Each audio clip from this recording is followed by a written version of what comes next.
एक बार फिर से आप सभी का स्वागत है।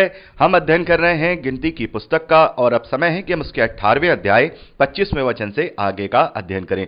पिछली रिकॉर्डिंग में हमने 21वें वचन से लेकर 24वें वचन तक का अध्ययन किया था, जहां पर हमने देखा कि परमेश्वर ने इस्राएलियों के लिए ये पीढ़ियों की सदा की विधि ठहराई है कि इस्राएली लेवियों को अपनी उपज का 10वां हिस्सा दिया करें। और ये क्यों ठहराया है? हमने बात की कि लेवियों को इस्राएल में कोई उनका निज भाग नहीं दिया जाएगा, कोई निज भूमि नहीं दी जाएगी।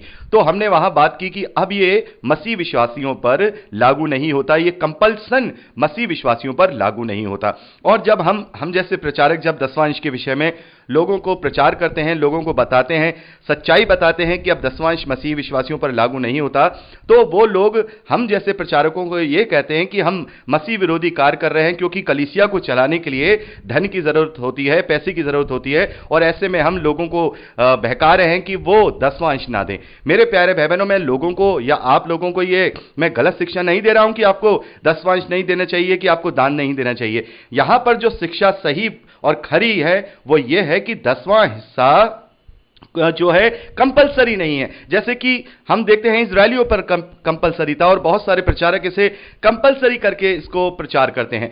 हम देखते हैं कि प्रभु यीशु मसीह से जब एक जवान ने पूछा कि मैं सिद्ध होने के लिए क्या करूं, तो प्रभु यीशु मसीह ने उसे क्या कहा? प्रभु का तो जवाब यह था कि तू अपना सब कुछ कंगालों को बेच दे, तब तू सिद्ध होने पाएगा। तो एक तरीके से देखा जाए, प्रभु यीशु मसीह ने तो संसारिक भौतिक वस्तुओं को कुछ भी नहीं रखा है, और प्रभु ने यह भी कहा कि जिस नाप से तुम नापोगे उसी नाप से तुम्हें भी नापा जाएगा। तो यहां पर दान देने के विषय में यहां मना नहीं किया जा रहा है कि हम दान नहीं देंगे, दान तो देना है, लेकिन उस व्यक्ति के जो दान देने वाला है उसके कॉन्शियस पे छोड़ देना है कि पवित्र आत्मा उसे कितना प्रेरित करता है या वो कितना हर्ष के साथ दान दे सकता है। अगर हम ये कहें कि नहीं आपको देना ही देना है, तो एक तरीके से तो ये दबाव बनाना हो जाएगा। तो हम देखते हैं पौलुस कहते हैं कि ना ही दबाव से, ना ही कुड़कुड़ा कर, बल्कि हर्ष के साथ। तो मसीह विश्वासियों को दान देना चाहिए। मैं ये नहीं कह रहा हूं देना नहीं चाहिए, क्योंकि फिर जो प्रचारक हैं या कलीसियाएं हैं उनको जो बहुत सारे मैनेजमेंट होते हैं, बहुत सारी चीजें होती हैं वो करनी होती हैं, वो अलग बात है। हम दान कितना भी दें, यहां पर कोई एक फिक्स अमाउंट बनाने की बात नहीं हो रही है कि नहीं देना ही देना है, नहीं दोगे तो फिर स्वर्ग के राज में प्रवेश नहीं करोगे। तो एक तरीके से तो देखा जाए जो डाकू लोग होते हैं वो लोग तो बंदूक दिखा करके लोगों से धन वसूल करते हैं। तो एक तरीके से हम परमेश्वर का भय दिखा करके अगर किसी से उनका धन वसूलेंगे तो यह बात गलत होती है। दान हर्ष से दिया जाता है, खुशी के साथ दिया जाता है, जितनी उनकी कैपेसिटी होती है उसके अनुसार दिया जाता है। तो हमेशा मैं उनसे कहता हूं कि परमेश्वर के ऊपर छोड़ दीजिए। अगर हमने परमेश्वर के ऊपर छोड़ दिया तो परमेश्वर जिसने हमें चुना है, कि उसने बुलाया है कि हम सुसमाचार का प्रचार करें, तो वो हमारे परिवारों की देखभाल क्यों नहीं करेगा? वो क्यों नहीं करेगा? वो कहीं ना कहीं से हमारे लिए किसी ना किसी भाई बहन में ये उसके हृदय में डालेगा और वो उस भाई की या उस बहन की जो भी प्रचार में है या उस कलीसिया की वो सपोर्ट जरूर करेगा। तो ये कहना कि नहीं हमें आप नहीं दोगे तो स्वर्ग के राज में नहीं जाओगे, तो इसीलिए ये यहां पर ये सच्चाई बताना बहुत जरूरी है कि ऐसा कोई कंपलसरी नहीं है। अगर देना है तो कुड़कुड़ा के नहीं दो, दबाव से नहीं दो, हर्ष के साथ दो। यही यहां पर शिक्षा है। आगे 25वें वचन से लेकर 32वें वचन तक हम पढ़ते हैं कि लेवियों को यहां परमेश्वर हुक्म दे रहे हैं कि जितने भी लेवी वहां पर 10वां अंश लेंगे, उस 10वें अंश का भी 10वां अंश जाकर के वो हारून को, यानी कि महायाजक को, या हम कहें उसको दिया जाएगा जो वहां उस पवित्र स्थान में जाने के लिए नियुक्त किया जाएगा। यानी कि लेवियों को भी अपने उस 10वें हिस्से का 10वां हिस्सा निकालना है। तो मेरे प्यारे भाई बहनों, यहां पर आकर के जो लोग ये कहते हैं कि नहीं हर मसीह विश्वासी को 10वां अंश देना है, तो फिर अब जब मसीह विश्वासी सारे जो प्रचारक हैं उन्हें अपना 10वां अंश देंगे, तो सारे प्रचारक मिलकर अपने 10वां अंश को कौन से हाई प्रीस्ट को देंगे? कौन से हाई प्रीस्ट को देंगे? हम यहां पर पढ़ रहे हैं, देखिए यहां पर साफ लिखा है, फिर यहोवा ने मूसा से कहा, तू लेवियों से कहे कि जब जब तुम इस्राएलियों के हाथ से वह 10वां अंश लो जिसे यहोवा तुमको तुम्हारा निज भाग करके उसे दिलाता है, तब उसमें से यहोवा के लिए उठाई हुई भेंट करके 10वां अंश का 10वां अंश देना। और आगे लिखा है, और यहोवा की ये उठाई हुई भेंट हारून याजक को दिया करना। मेरे प्यारे भाई बहनों, यहां पर हम क्या देख रहे हैं कि जितने भी लेवी हैं, चाहे वो याजक हैं या नहीं हैं, वो लोग अगर सेवा का काम कर रहे हैं, जैसा भी हमने देखा लेवियों में 3 गोत्र तो नहीं कहेंगे, 3 खानदान हैं, 3 अलग डिवीजन हैं, उनके अलग अलग कार्य हमने देखा, उन्हें अलग अलग कार्य सौंपा गया। तो वो लोग इजरायलियों से दसवां अंश ले रहे हैं, और उनमें से भी जो लोग दसवां अंश ले रहे हैं, उस दसवां अंश का दसवां अंश जहां यहां पर हारून याजक को दिया जा रहा है, और वो परमेश्वर की पवित्र भेंट के समान है। तो यहां पर जो याजक लोग हैं, माफ कीजिएगा, यहां पर जो पास्टर लोग हैं, अगर वो अपने आप को लेवी कह रहे हैं, तो फिर उनका याजक कौन है, वो किसको देंगे? अच्छा, यहां पर यह बात आएगी कि अच्छा, हमारा तो महायाजक प्रभु यीशु मसीह है, तो हम प्रभु यीशु मसीह को देंगे। तो वो सारे पास्टर, जितने भी इस दुनिया में पास्टर हैं, जितनी भी वो इनकम कमा रहे हैं, या जितनी भी उन्हें दसवां अंश की भेंटें आ रही हैं, उसमें से वो दसवां अंश अपने महायाजक प्रभु यीशु मसीह को देंगे। तो उन्हें देने के लिए क्या अब स्वर्ग में जाना पड़ेगा? क्योंकि अब वो महायाजक हमारा एक ही बार का बलिदान करके वो अपने पिता के दाहिनी ओर विराजमान है, तो क्या उन्हें अब स्वर्ग जाना पड़ेगा? तो मेरे प्यारे भाई बहनों, इस तरीके से अगर हम व्यवस्था की बातों को समझें तो हमें समझ में आता है कि हां, यह केवल इजरायलियों को करने के लिए परमेश्वर ने आज्ञा दी है। मेरे प्यारे भाई बहनों, यदि परमेश्वर ने यह केवल इजरायलियों को करने के लिए नहीं दिया होता, तो क्या परमेश्वर ने कहीं भी पुराने नियम में यह आज्ञा दी है कि यह व्यवस्था जो मैंने मूसा को इजरायलियों के लिए दी है, यह व्यवस्था का प्रचार तुम पूरी दुनिया में करना, और जितने गैर जो इजरायली हैं उनको इजरायली बना लेना? कहा परमेश्वर ने? नहीं कहा।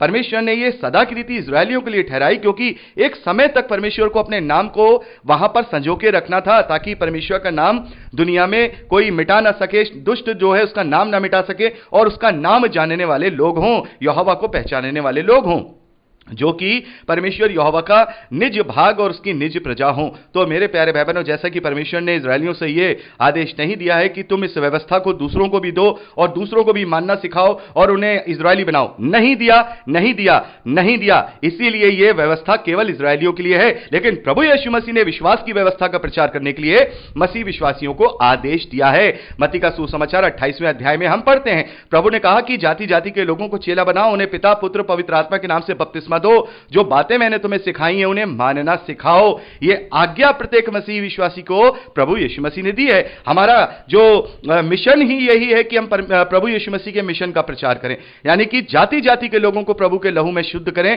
उनको उद्धार का कारण दें। तो मेरे प्यारे भाई बहनों, यह फर्क है मसीह विश्वासी और इजरायली में। यह फर्क है, इजरायली केवल जन्म से हो सकता है, या फिर वो अगर उसकी माता या पिता में से कोई एक इजरायली है तो वो इजरायली माना जाएगा। लेकिन हम मसीह विश्वासी फिजिकल नहीं है, ना ही हमारे पास कोई फिजिकल व्यवस्था है, हमारे पास आत्मिक व्यवस्था है, और वो आत्मिक व्यवस्था विश्वास की व्यवस्था है। इसीलिए अब मसीह विश्वासियों पर कोई भी चीज जो व्यवस्था में लिखित इजरायलियों को लिए दी गई है वो हमारे लिए नहीं है। लेकिन मेरे प्यारे भाई बहनों, जैसा कि पौलुस कहते हैं कि हम मसीह विश्वासियों के लिए पुरानी व्यवस्था, या हम कहें ये जो व्यवस्था है वो शिक्षक ठहरी है।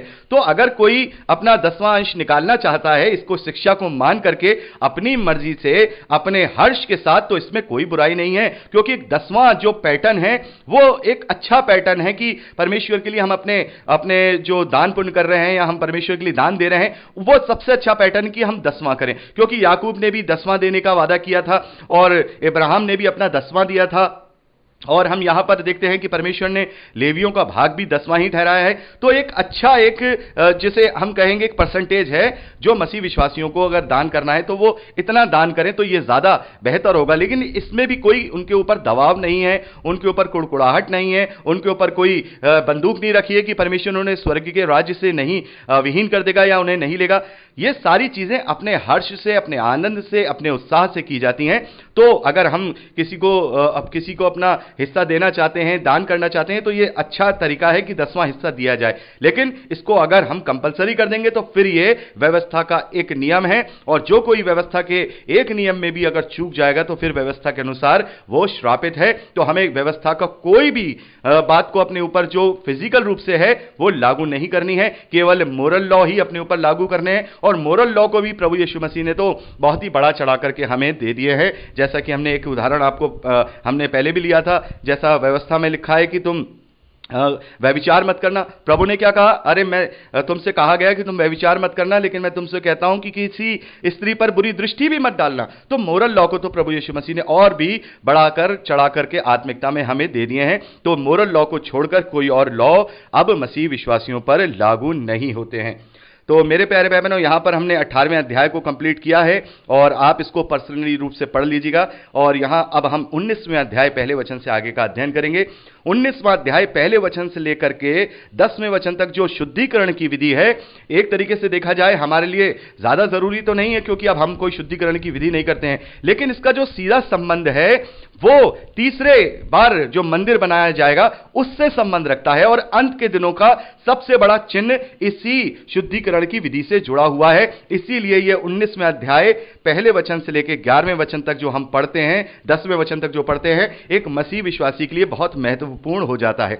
यहां पर शुद्धिकरण की विधि लिखी हुई है। और शुद्धिकरण का मतलब क्या है? यदि कोई अशुद्ध हो जाए कोई, तो उसे कैसे शुद्ध किया जाए। और उसमें हम देखते हैं पवित्र स्थान का भी अशुद्ध होना है। और सबसे पहले जो पवित्र स्थान है वो अशुद्ध किया गया बेबीलोन के राजा नबूकदनेस्सर के द्वारा। जब यहूदा के राज्य पर उसने वहां पर चढ़ाई की और उसे जीत लिया, तो वो मंदिर उसने अपवित्र किया। तो जब दूसरी बार मंदिर बनाया गया तो उसको भी शुद्ध किया गया। उसको कैसे शुद्ध किया गया? इस शुद्धिकरण की विधि से। और हम देखते हैं दूसरी बार जो मंदिर बनाया गया वो भी जो रोमन साम्राज्य है, प्रभु यीशु मसीह की भविष्यवाणी के अनुसार लगभग 70 या 72 एडी के बीच में वो भी ढा दिया गया, उसे भी अपवित्र किया गया। तो अब जब तीसरी बार मंदिर बनाया जाएगा, अभी तक मेरे प्यारे भाई बहनों तीसरी बार मंदिर नहीं बनाया गया है, लेकिन जब अब तीसरी बार मंदिर बनाया जाएगा तो सबसे पहले इस शुद्धिकरण की विधि को वहां अपनाया जाएगा। तो इसका जो सबसे बड़ा एक जो हम कहेंगे नीड है, जरूरत है, वो यहां पर यह लिखा है, व्यवस्था की जिस विधि की आज्ञा यहोवा देता है वह यह है कि तू इस्राएलियों से कहे कि मेरे पास एक लाल निर्दोष बछिया ले आओ, जिसमें कोई भी दोष ना हो, जिस पर कभी जुआ ना रखा गया हो। तो यहां पर हम क्या देख रहे हैं? एक लाल बछिया, एक लाल बछिया, उसका यहां पर बलिदान होगा, उसकी बलि होगी, उसके बाद शुद्धिकरण की विधि पूरी हो जाएगी। आप पूरी शुद्धिकरण की विधि पढ़ लीजिएगा, उससे ज्यादा हमें मतलब नहीं है। हमारी यहां पर लाल बछिया से मतलब है। और आपने पिछले दिनों यह बात सुनी होगी कि इजराइल में लाल बछिया मिल गई है, इजराइल में लाल बछिया मिल गई है, अंत का समय आ गया है, तीसरी बार मंदिर का निर्माण कार्य शुरू हो गया है। और मेरे प्यारे भाई बहनों, जैसा कि हमने प्रकाशित वाक्य में पढ़ा कि यूहन्ना को एक नापने का सरकंडा दिया गया है, जहां हमने 11वें अध्याय में पढ़ा था, जहां 2 गवाह हैं, तो यूहन्ना को नापने का सरकंडा दिया गया है, यानी कि मंदिर की तीसरी बार निर्माण कार्य की वहां पर जो अंत के दिनों में चर्चा होगी या शुरू किया जाएगा। तो उसके लिए सबसे पहले लाल बछिया की जरूरत पड़ेगी, जो कि अभी तक इजराइल में नहीं मिल पाई है। अब यह बात आती है कि लाल बछिया अगर इतनी ज्यादा वो है कि जो मिलती नहीं, तो परमेश्वर ने ऐसी आज्ञा क्यों दी? तो मैं आपको बताना चाहूंगा मेरे प्यारे भाई बहनों, उस समय में इस प्रकार की जो बछिया है या इस प्रकार की जो हम कहेंगे जो काव है, वो मिला करती थी, उसकी ब्रीड वहां पर थी और वो लोग उन्हें पाला करते थे। लेकिन समय के बाद जैसे जैसे इजराइल इधर उधर तितर बितर हुआ, तो इसकी जो नस्ल है वो खत्म हो गई। अब इजराइलियों ने, रब्बियों ने एक ऐसी आर्टिफिशियल नस्ल बनाने की कोशिश की है जिसमें वो एक लाल बछिया का जन्म करा सके, लेकिन कहीं ना कहीं उसमें कोई ना कोई अशुद्धि निकल आती है।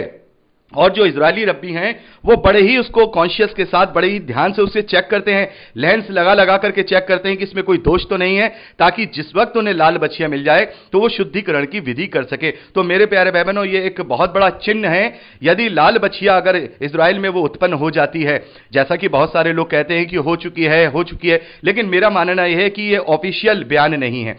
बहुत बार ऐसा होता है कि बहुत सारे लोग कहते हैं नहीं, न्यूज में निकला है, वहां मिल चुकी है। मेरे प्यारे भाई बहनों, यदि लाल बछिया मिल गई होती तो मंदिर के तीसरी बार निर्माण कार्य की जो प्रक्रिया है वो शुरू हो चुकी होती। लेकिन ये थोड़ी थोड़ी जो खबरें हैं उसमें कुछ कुछ सच्चाई है, कुछ कुछ उसमें झूठ है। तो अभी पूरी तरह से इजराइल का ये हम कहें ऑफिशियल बयान नहीं आया है कि वाकई में ही वो लाल बछिया मिल गई है।